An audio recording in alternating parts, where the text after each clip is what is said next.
Hello everyone, my name is Lisa and I'm the Viet Vegan because I'm Vietnam vegan, and today we're going to an apple farm because this video is sponsored by Ontario Apples, the dream. This summer I had like a pen pal sort of project with Brian Nerdout of Manitree Fruit Farms. He invited me out to the farm. He got to tell us about all the different things about farming. So I hope you guys enjoy this video and enjoy this very nerdy farm talk. My name is Brian Nerdout. I'm an apple grower here in southwestern Ontario. I started farming 22 years ago, so we're the 5th generation. My children are the 6th generation on this farm.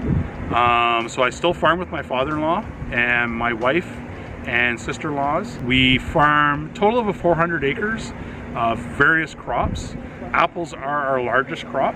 We have now 140 acres of apples and still expanding.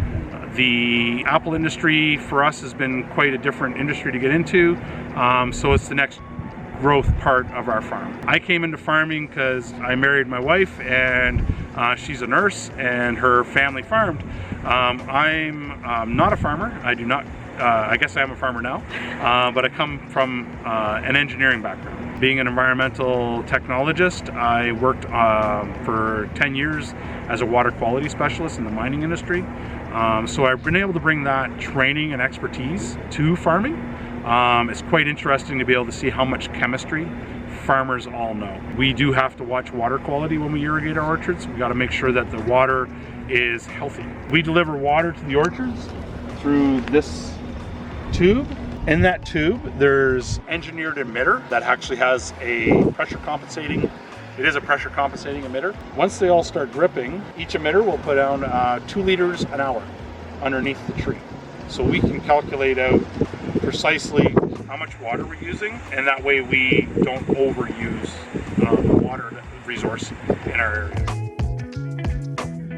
Brian is the same kind of sciencey, verbose nerd that I am, and when I came, he asked me what I wanted him to tell me. But honestly, I was just kind of curious as to what he found interesting and was happy to just let him talk about whatever fun facts he wanted to talk about. So here's what I learned from chatting with Brian on this day and also over the last few months. Apple farming takes a lot of planning and investing in the future. Apple trees take up to 5 years to get to full production, which means that apple farmers have to try to predict years in advance which apple varieties people will want to buy. Apple varieties come in and out of style, which you can see from the boom of Red Delicious popularity back in the 90s. This led to Brian's 30-year-old Red Delicious orchards that his father-in-law planted. These low-density orchards are difficult to harvest and hard to maintain so that they produce consistently colored apples because they don't get sun on all sides. There are typically 2 kinds of growing methods for apples these days. Low-density orchards, which are your typical large apple trees, and high-density orchards, which are grown on these supported fences and spread into these thin, long rows. Having these rows is more efficient for the apples because it means that they can get the right amount of sun,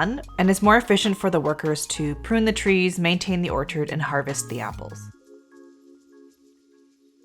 Here, Brian is showing us the lentil cells on an apple, which are the little white dots. Lentil cells are essentially pores, and you can find them on other fruits like pears, potatoes, mangoes, and even on trees. They allow gases in and out of the fruit, so letting oxygen into the fruit and carbon dioxide and water vapor out. Specifically for apples, these lentil cells release ethylene gas, which are plant hormones to ripen the fruit. They also release a wax that is used to preserve the fruit. A quick polish with your sleeve and you can see how shiny apples get because of their natural wax. Apple packers rinse, scrub, and add an edible wax that performs the same way as their natural wax does. It helps seal in the moisture so you have nice, crisp apples for longer. Brian started taking us all around the orchard to check the starch and sugar levels of various apples around his field. We learned that apples ripen from the inside out, and when you cut a ripened apple in half, you can see the seed cavities will have expanded. Meanwhile, an unripened apple will have very tight seed cavities. To know when an apple is ripening fully, Brian uses iodine to check the starch levels. Where the iodine turns black reveals where the apple is still starchy, but on apples where you can see this white star in the middle, that reveals the sugar of the apple ripening out from the center of the apple.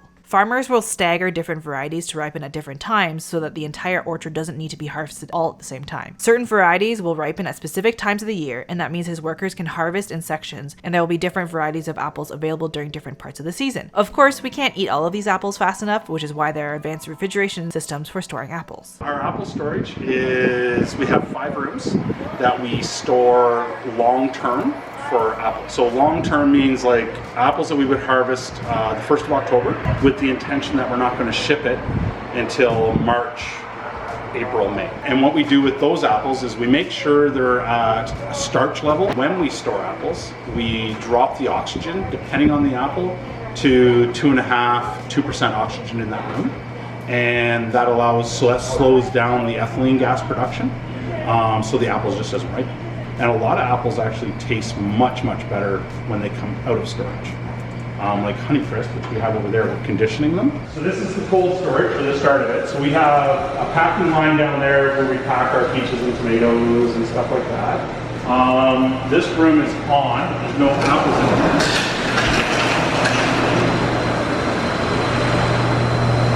So this room here will hold about 550 bins of apples. The sound quality for this clip was utter trash because it was so loud in this room. The fans in each storage room suck the oxygen out of the air, so there's a higher nitrogen level to keep the apples dormant. The rooms are then sealed with steel doors and fancy lubricant jelly to maintain the seal. Lower oxygen levels mean that the apples don't ripen, which means that we can store apples for the rest of the year for us to eat. So cool! We just finished picking this morning. So this is the part that I think is kind of cool so when we're talking about the room and how we draw the oxygen out, smell that apple smell? Yeah. That's the ethylene, right?